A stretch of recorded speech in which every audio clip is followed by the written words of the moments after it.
Hello? Ethan questioned, and to his surprise, a low, quirky, robotic voice responded, Hello, Ethan, I'm Rory, your favorite toy robot. A small mechanical robot floated across the room towards Ethan. He reached out to his toy, his curiosity piqued. You can talk? He asked. Rory, the robot, slowly opened its mechanical mouth and replied, Of course I can talk. A mixture of confusion and amusement filled Ethan as he giggled and started to ask Rory more questions. How come I've never heard you talk before? He asked. Rory wiggled away from Ethan's grip and floated towards the window. I've always talked to you, Ethan. You just couldn't hear me, replied Rory. Ethan, filled with newfound excitement, approaches Rory. Oh, now that I can hear you, we can talk about anything, he exclaims. That's right, and we can explore wherever we want, Rory responds. Overwhelmed by his new talking robot, Ethan dashes out of his room in search of his dad. He tries to get his dad's attention, but Mr. Tan is on a call. Ethan stands before his dad for a few more minutes, hoping he would acknowledge him. But Ethan receives no response. Disheartened by his dad's lack of acknowledgement, Ethan decides to search for his mom. Rory quickly floats in front of Ethan and tells him he should leave his mom alone. A confused Ethan pushes Rory to the side and starts to shout for his mom. Mommy, you won't believe this. He quickly turns a corner and sees his mom crying in the bedroom. Shocked by the sudden sadness, he quietly walks over to his mom. Mommy, are you okay? Mrs. Tan turns her head slowly to her son and starts to sob more. He watches as she continues to cry out loud, wondering if his dad would come into the room. He peeks out the bedroom door, waiting to see any movement in the hallway, but it remains empty and quiet. Ethan walks up to his mom, tugging at her shirt. Mommy, please stop crying. She continues to sob. He grabs Rory and holds him up to his mom's face. Mommy, this is Rory, my robot. He can talk. She shakes her head and walks away.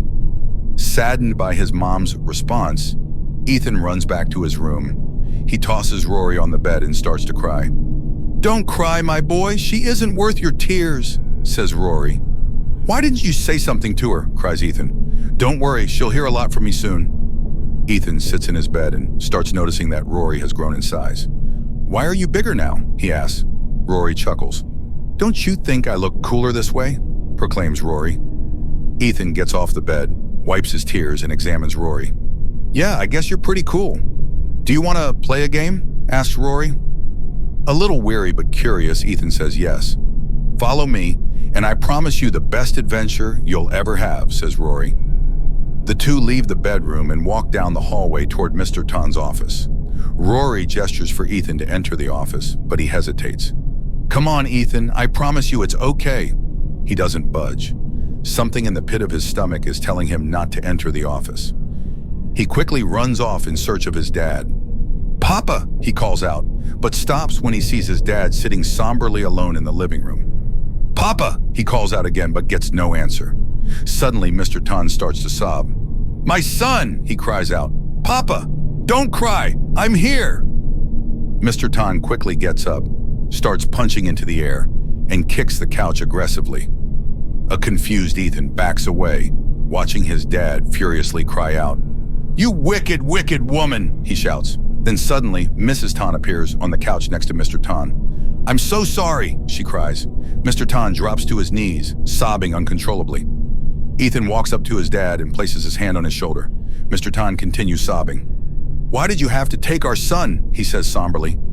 Confused by his dad's statement, Ethan leans closer to his dad. I'm right here, Papa. He receives no acknowledgement. Then Rory, the robot, walks in and taps Ethan on the shoulder. Come, we must go, says Rory. No, I don't want to go, screams Ethan. Rory then turns to Ethan's mom and begins to speak. You must come too, he says to her. Mrs. Tan slowly gets up and walks toward Rory. She takes his robotic hand and waits for Ethan. Come on, son, we must go to the other side. A shocked Ethan starts to move away from his mom and Rory. What side? I don't understand, he questions.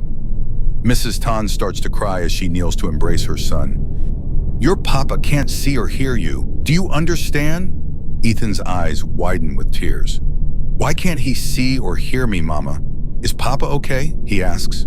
Rory moves closer to the two and gently nudges them to get up. "We don't have much time. We must go," Rory says.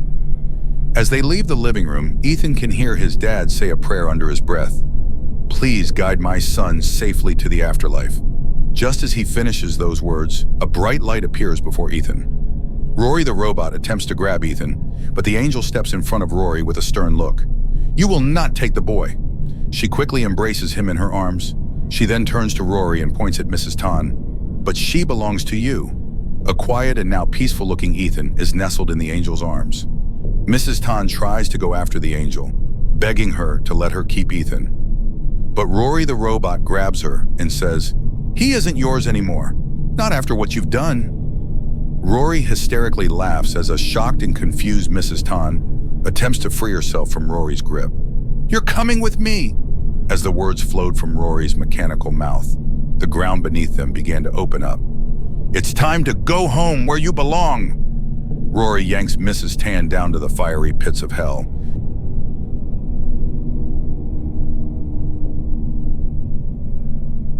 Please like and subscribe to my channel, and don't forget to click on the bell icon to get new video updates.